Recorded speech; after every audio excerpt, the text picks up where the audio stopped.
Hello, j'espère que vous allez bien. Je vous retrouve aujourd'hui dans cette nouvelle vidéo recommandation shoujo, donc je vous laisse avec la suite.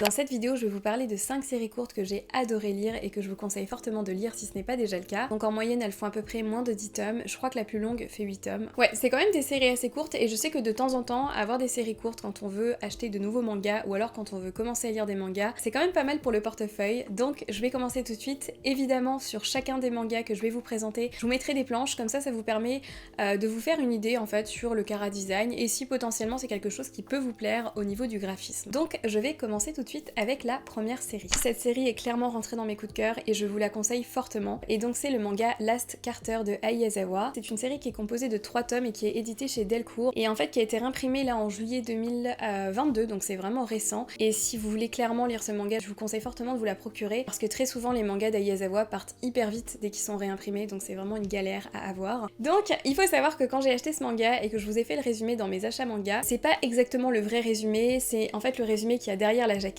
Mais je vous jure que quand j'ai commencé à lire le manga, donc quand j'ai lu les 3 tomes, je ne m'attendais absolument pas à ce que ça tourne comme ça. Avant de vous faire le résumé de Last Carter, je vais évidemment vous montrer les couvertures. Donc nous avons le tome numéro 1, le tome 2, et du coup le tome numéro 3. Dans Last Carter, on va suivre Mizuki qui a 17 ans, qui est lycéenne, et en fait Mizuki, un jour elle décide de fuguer de chez elle parce que ça se passe pas forcément bien avec ses parents, et sur le chemin, elle va entendre une musique et elle va être attirée par cette mélodie, et là elle va faire la rencontre d'un jeune homme qui s'appelle Adam. Adam il a 20 ans et en fait il est guitariste, et d'ailleurs il est musicien, il fait partie d'un groupe de musique, et voilà, ils vont commencer à discuter ensemble. Rapidement, ils vont avoir énormément de points communs, ils vont s'entendre assez bien, d'ailleurs c'est un petit peu étrange parce que ils ont l'impression de se connaître, mais ils ne se connaissent pas, ils se sont jamais rencontrés avant. Il faut savoir que Adam va lui dire écoute, moi dans 2 semaines, je vais repartir à l'étranger parce qu'il est britannique. Et voilà, en gros, si tu veux me suivre, bah tu peux venir avec moi. Et si tu veux pas me suivre, bah du coup on se reverra plus. Et en fait, il va lui donner un rendez-vous, il va lui dire écoute, on se rejoint à tel endroit, tel soir, et bah on partira ensemble.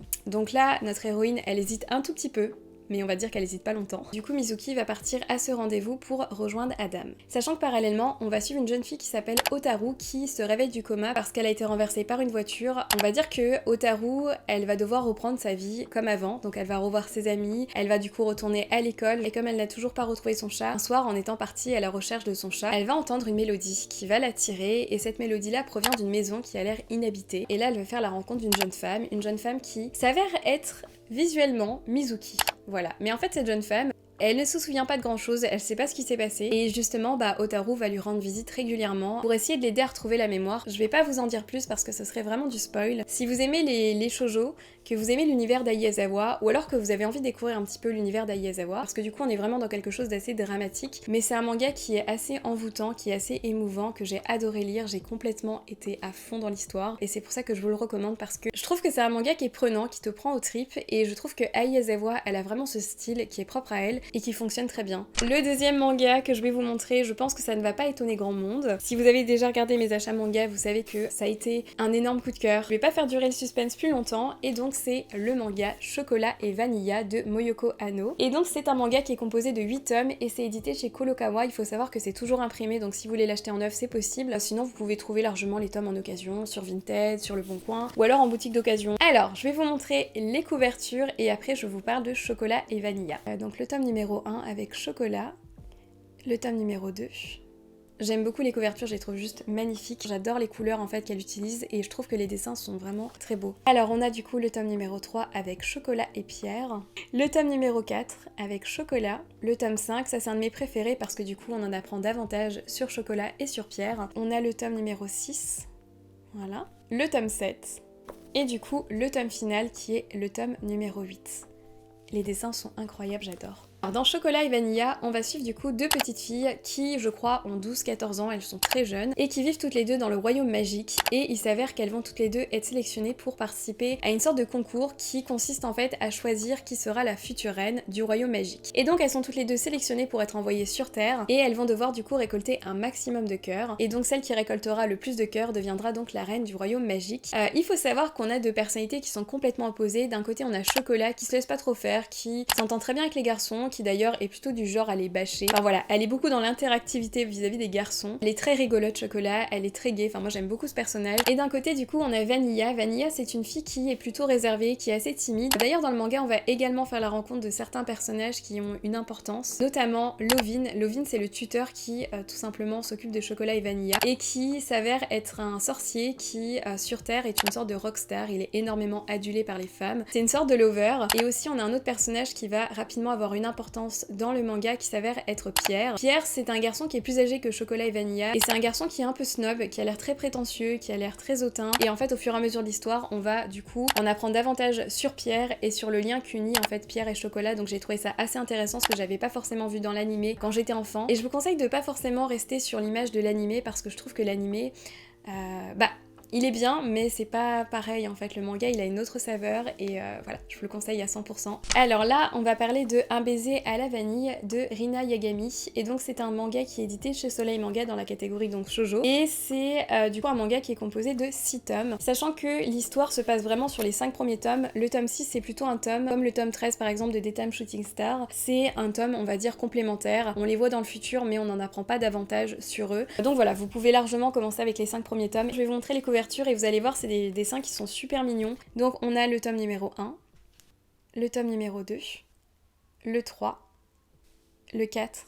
Le dos des couvertures c'est un peu comme ça, c'est très joli aussi, j'aime bien. On a du coup le tome numéro 5 et le tome numéro 6, voilà. Dans cette histoire, on va suivre Cocoa, donc qui est une jeune fille qui est au lycée et qui tous les matins prend le train pour donc se rendre au lycée et qui a repéré un garçon qui donc prend le train lui aussi tous les matins avec elle et qui est dans le même lycée qu'elle. Sauf qu'elle a un petit peu de mal à aller l'aborder, elle sait pas trop comment lui parler et un jour en sortant du train, elle va se faire emmerder par des hommes et donc là Henri va voir la scène et il va venir l'aider et on va dire qu'à partir de ce moment-là, notre héroïne, elle a un prétexte pour aller voir Henri, c'est-à-dire que le lendemain, elle va aller le voir et elle va le remercier encore une fois de l'avoir aidé et ils vont commencer à se parler, donc la relation va commencer un petit peu à se développer. J'ai trouvé que c'était pas trop rapide ni trop lent, ça va vraiment à leur rythme et je trouve que ça fonctionne très bien. C'est un shoujo qui est très mignon, qui est très doux, qui est adorable, les personnages sont adorables aussi. Donc voilà pour Un baiser à la vanille que je vous conseille également de lire si vous cherchez quelque chose d'un peu plus doux et on va dire quelque chose sans prise de tête. Je vais vous parler du coup de Last Note de Kanoko Sakurakuji, donc c'est un manga qui est édité chez Pika Édition, qui je crois n'est plus imprimé, donc vous pouvez normalement le trouver en occasion. Moi je l'avais acheté en occasion il y a quelques temps. Et donc c'est un manga qui est composé de 3 tomes. Cette mangaka a notamment écrit Blackbird et elle a aussi écrit La courtisane d'Edo qui est une série plus récente que je dois absolument lire parce que j'en entends parler tout le temps et c'est vrai qu'elle est sur ma liste donc il faudra que je la lise aussi. Du coup je vais vous montrer les tomes.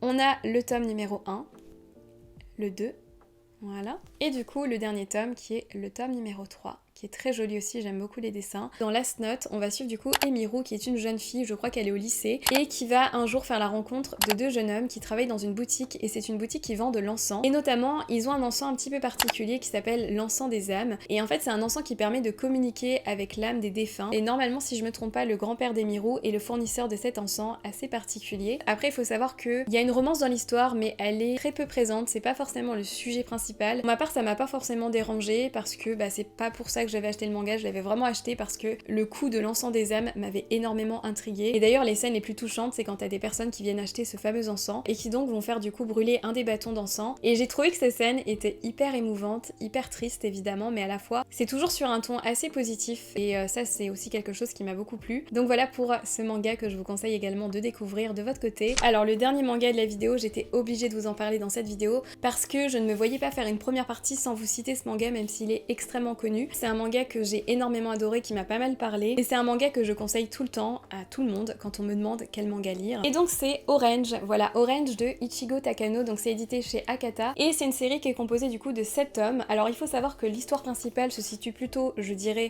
sur les 5 premiers tomes. Il y a un animé qui existe, qui est composé je crois de 16 épisodes. Il y a également un live movie que je vous conseille fortement de regarder parce qu'il est vraiment très bien fait. Il y a aussi du coup un film d'animation qui s'appelle Orange Mirai. Je vais évidemment vous montrer les couvertures et après je vous ferai un résumé de Orange. On a le tome numéro 1, le tome numéro 2, le tome 3, j'aime beaucoup le tome 3, il est très beau aussi, le tome numéro 4, le tome numéro 5 qui m'a bien fait pleurer quand je l'ai lu, surtout le dernier échange de lettres que j'ai trouvé très touchant. Donc on a le tome 6 donc avec Suo qui est donc là, Suo ou Suwa, j'ai toujours du mal à prononcer son nom, je m'en excuse. Et donc le tome 7 qui est sorti très récemment donc avec Kakeru en couverture. Alors dans Orange, on va suivre du coup Nao. Nao a 16 ans, elle va faire sa rentrée donc au lycée et le matin de sa rentrée, elle va recevoir une lettre qui est un petit peu mystérieuse. En fait, le destinataire de cette lettre n'est autre que Nao. Sur le coup, Nao, elle va penser que c'est une plaisanterie, mais elle va quand même prendre la lettre et elle va partir du coup au lycée pour faire sa rentrée. Elle va arriver donc dans sa classe, elle va s'asseoir et va ouvrir cette fameuse lettre. Et dans cette lettre, on a quelqu'un qui se présente comme étant Nao, Nao qui a 26 ans, cette Nao du futur entre guillemets. On lui explique qu'elle a des regrets, qu'elle regrette de pas avoir fait certaines choses et que si elle avait fait les choses différemment, eh bien ça ne se serait pas forcément passé comme ça. En tout cas, elle aurait pu changer certaines choses qui auraient pu empêcher un événement assez dramatique qui est arrivé dans sa vie. Et ce que j'ai trouvé assez beau d'ailleurs dans ce manga, c'est que même si Nao qui a 26 ans, donc dans le futur, sait que elle, son présent ne va pas changer, du coup elle se dit que peut-être dans un autre monde parallèle, il y a une autre Nao qui elle va pouvoir empêcher certains événements et qui elle va pouvoir du coup vivre sans regret. Alors ce que j'ai trouvé aussi assez intéressant, c'est que ces personnages un peu du futur, finalement c'est un petit peu comme des guides, un peu comme des anges gardiens, et j'ai trouvé que c'était